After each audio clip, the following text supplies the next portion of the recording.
Әлеуметтік желден керемет сұрақ кепті, қызық Ереке. Сәлеметсіздер ме дейді. Черная касса ойнау арамға жада ма дейді. Мысалға жаңағы 10 адам бірігеді, өзінің айлығын ана адамға жинап береді бір күні, екіншісі ана адамға деп осындай. Сондай гап дей ма бір жақта? Осы жақта гап дейді.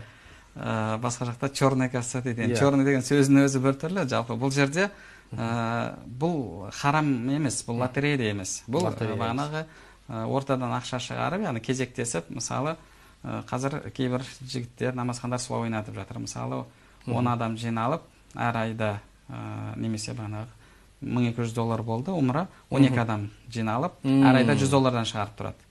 Сөйтіп, соңында бағанағы жеребе тартып, кім шығады, кімнің аты шығады. Сол умраға барып келеді, келесі жолы екінші адам, енді ол қатыспайды келесі жолы. Сөйтіп, кезектен умраға барып келіп жатыр. Немесе, мысалы, енді сен ондай ақшаны жинай алмайсың, бірден жаратылып кете береді.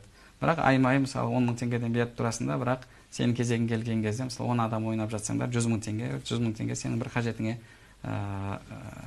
асады. Яғни қажетіңе пайдалана аласың. Бұл жалпы лотерея емес, бұл харам емес. Бірақ бастысы бұл жерде енді басында ақшаны алып қойған адам басқаларын лақтырып кетпеу керек та.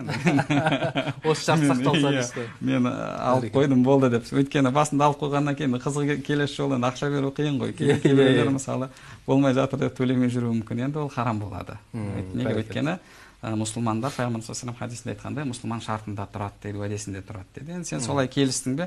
Онда ең болмағанда сол бір круг айналып шыққанша сол болуың керек. Одан кейін енді келесі айналымға мен түсе алмаймын, жағдайым жетпей жатыр деген секілді.